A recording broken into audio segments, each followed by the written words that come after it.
ওনার স্বামী হলো আবু সালামা। মজার ঘটনা খেয়াল করে শুনেন।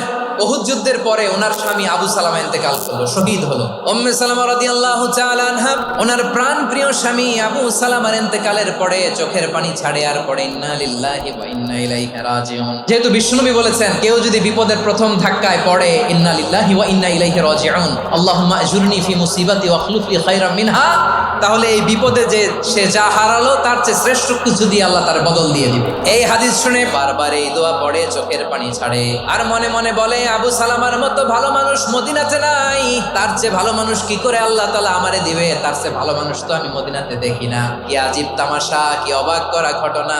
কিছুদিন পরে দেখা গেল স্বয়ং বিশ্ব নবী উম্মে সালামাকে বিয়ের প্রস্তাব পাঠিয়েছে।